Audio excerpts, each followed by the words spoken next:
Hello everyone, welcome back to my YouTube channel safety trainer Asif Syed.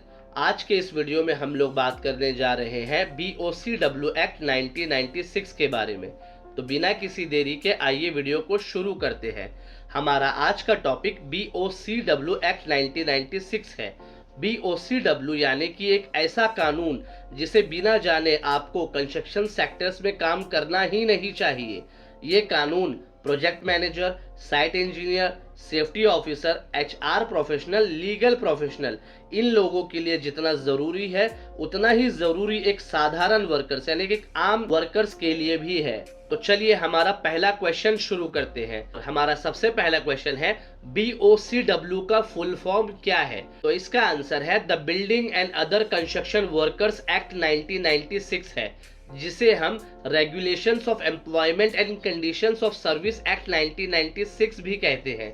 आजाद भारत में 1947 से लेकर 1995 तक निर्माण कार्य यानी कि कंस्ट्रक्शन सेक्टर्स के वर्कर्स की हेल्थ, सेफ्टी और वेलफेयर मेजर्स के लिए कोई भी स्पेसिफिक कानून नहीं था, जबकि उस वक्त भी करीब करीब 8 मिलियन यानी कि 8 मिलियन लोग केवल कंस्ट्रक्शन सेक्टर्स में ही डिप्लॉयड थे।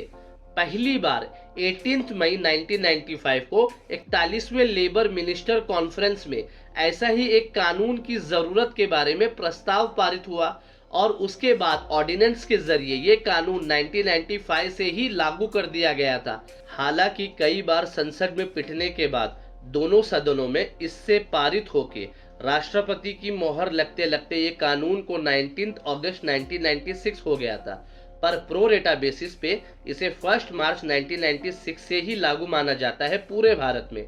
और इस एक्ट में टोटल 11 चैप्टर है और 64 सेक्शंस है। हमारा दूसरा क्वेश्चन है BOCW अधिनियम 1996 का उद्देश्य क्या है? What is the purpose of the BOCW act 1996?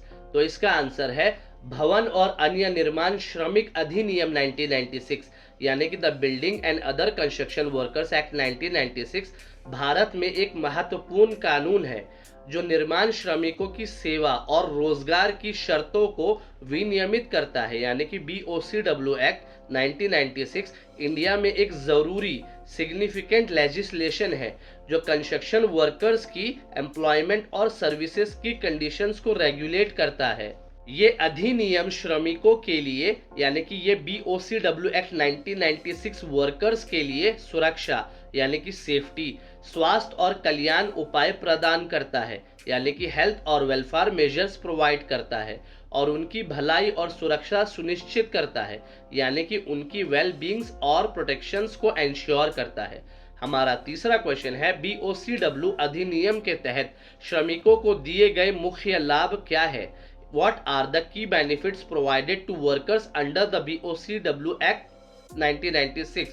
तो इसका जवाब है यानी कि तो मुख्य लाभ में यानी कि की बेनिफिट्स इंक्लूड है 3.1 यानी कि स्वास्थ्य और सुरक्षा उपायों तक पहुंच यानी कि access to health and safety measures. 3.2 है चोट और मृत्यु के मामले में वित्तीय सहायता यानी कि फाइनेंशियल असिस्टेंस मिलेगा अगर चोट लगती है या फिर डेथ हो जाती है तो। 3.3 है शिक्षा और कौशल विकास के प्रावधान यानी कि provision for education and skill development.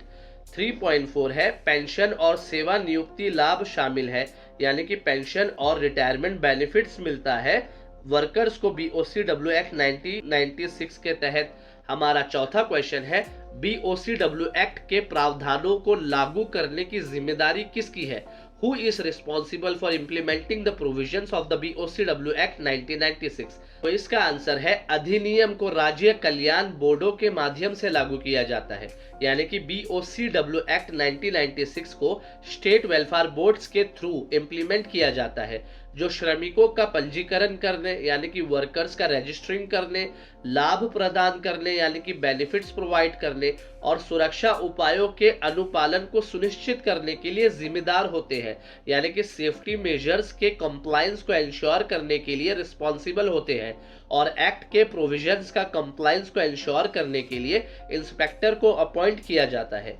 हमारा पांचवा क्वेश्चन है BOCW एक्ट 1996 अधिनियम के तहत निरीक्षकों की क्या भूमिका है, यानी कि what is the role of inspector under the BOCW act 1996। तो इसका आंसर है निरीक्षकों की नियुक्ति ये सुनिश्चित करने के लिए की जाती है कि नियुक्ता अधिनियम के प्रावधानों जैसे सुरक्षा उपाय, कार्य की शर्तें और पंजीकरण आवश्यकताओं का पालन करे। यानी कि इंस्पेक्टर को अपॉइंट ये इंश्योर करने के लिए की जाती है कि employer provision of the act जैसे सेफ्टी मेजर्स, वर्किंग कंडीशन और रजिस्ट्रेशन रिक्वायरमेंट्स को कंप्लाई करे। हमारा 6th क्वेश्चन है कल्याण निधि निर्माण श्रमिकों को कैसे लाभान्वित करती है, यानी कि how does the welfare fund benefits construction workers.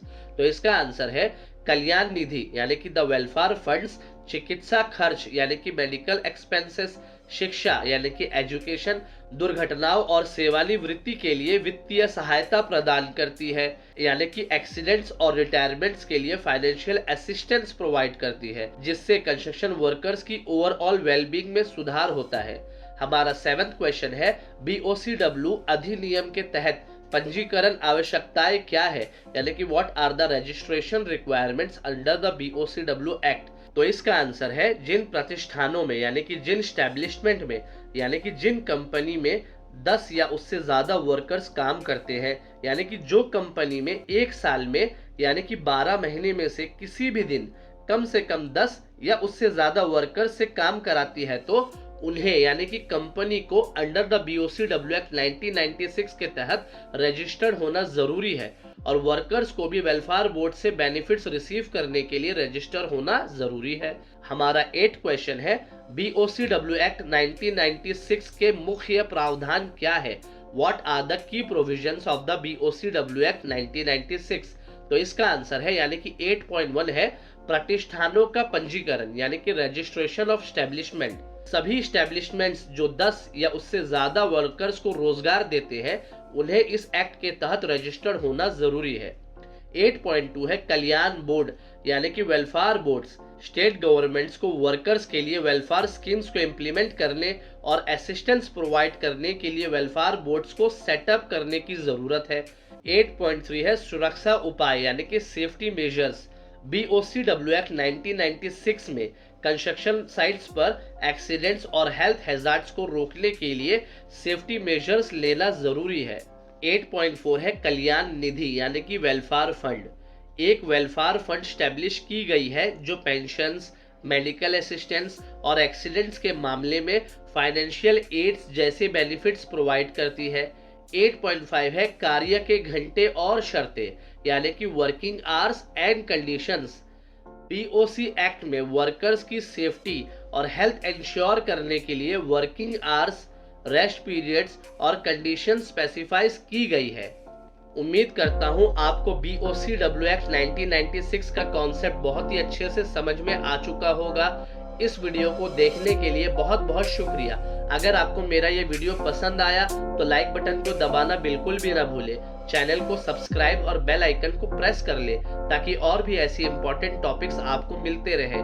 तो मिलते हैं किसी और वीडियो में किसी और न्यू टॉपिक के साथ। तब तक के लिए goodbye and take care.